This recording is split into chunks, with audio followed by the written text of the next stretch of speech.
Esta es una producción de Grupo Fórmula. Ahora de viva voz, Edgar Bielma Orozco, director general de Estadísticas Sociodemográficas del Instituto Nacional de Estadística y Geografía, el INEGI. Muy buenos días, gracias por estar en este espacio. Ricardo, ¿qué tal? Muy buenos días a ti, a tu auditorio. Adelante. Edgar, hemos dicho aquí, no sé si estás de acuerdo, que hemos venido padeciendo una triple pandemia, lo comentábamos hace un par de minutos, en mi opinión, la pandemia, por supuesto, de carácter sanitario, pero también la económica y su asociada, la pandemia social. Pero de acuerdo con la encuesta nacional de vivienda del INEGI de 2020, ¿cuál es la situación para las familias que están sufriendo precisamente el desempleo de uno o de todos sus miembros a raíz de esta situación económica por el impacto del COVID-19? Edgar, ¿cuáles son los datos que tenemos? Sí, mira, el contexto y para empezar por ese componente que tú comentas del impacto económico, solo recordar algunas cifras. 12.5 millones de personas entre abril y mayo se quedaron sin trabajo. Esas fueron recuperando el mismo a lo largo del año, es decir, no fue inmediato, de tal forma que todavía ahí queda un remanente de poco más de 1 millón de personas que aún no regresan al mercado laboral. Hubo 13 millones de personas que quedaron subocupadas, es decir, no rompieron la relación laboral y contractual con la empresa, pero trabajaron menos horas y por lo tanto estaban ganando menos. Ese es el volumen de impacto. Ahora, ¿cómo se vio afectado o cómo se traduce eso en su merma económica? Bueno, en el componente salarial hubo una caída del 10% del ingreso de 2018 a 2020, solo para dimensionar ese componente. Y cuando eso, Ricardo, lo traducimos al tema de la vivienda, tenemos identificado un 9% de las viviendas particulares que reportó que algún integrante tuvo dificultades económicas para solventar los pagos de alguna vivienda, ya sea para el pago de crédito de la vivienda o para el pago de la renta. Adelante. Estamos hablando de una situación, no sé, obviamente no tienes una bola de cristal, que propende a solucionarse, a atenuarse, o por el contrario, una situación cuya estadística nos indica que se pueda agravar en un corto plazo, Edgar.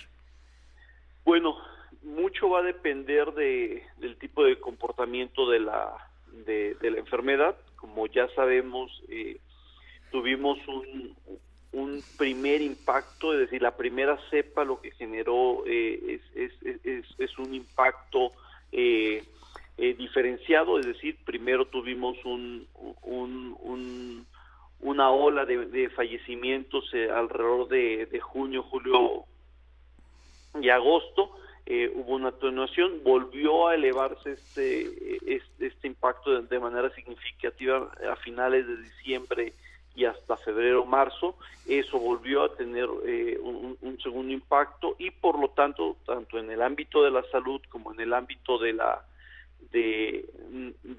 economía, nos vimos afectados y después de ese primer impacto viene esta segunda cepa con ya una modificación y con una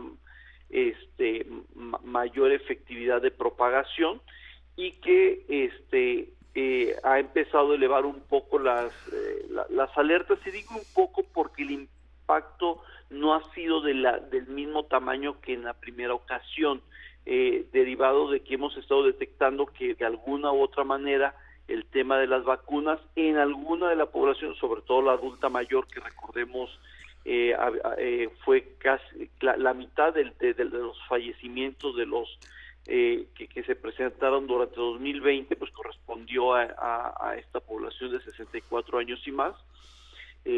Sin embargo, ahorita hemos visto, aún a pesar de que se ha empezado a incrementar los fallecimientos, no ha sido del mismo volumen que en el año pasado. Por lo tanto, sin duda los impactos económicos pudieran ser no del mismo tamaño, siempre y cuando esta no se adapte y lograra superar inclusive al tema de los vacunados. Entonces, sí, como tú dices, es muy difícil hablar de la bola de cristal, pero por lo pronto lo que sí tenemos identificado es que no está siendo del mismo impacto o letalidad en términos de salud que lo que vivimos hace un año. Eso no es para decir, bueno, entonces ya nos confiamos, porque parte de lo que este virus se está adaptando es a la transmisión, propagación, y dependiendo de lo eficaz que vaya a ser, es lo que vamos a tener en un futuro. Entonces, nosotros en cierta medida, pues vamos a estar dictando ese impacto. Adelante.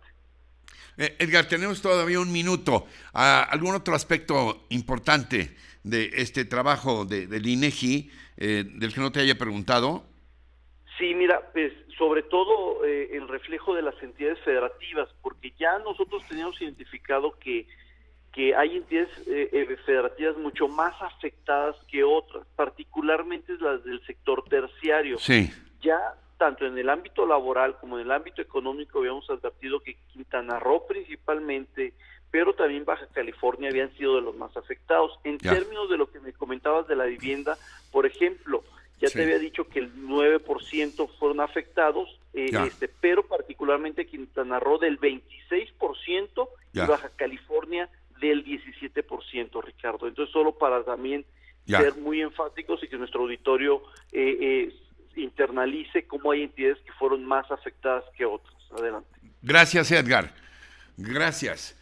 Un fuerte abrazo. Sí. Hasta pronto. Encuentra más contenido como este en radioformula.mx.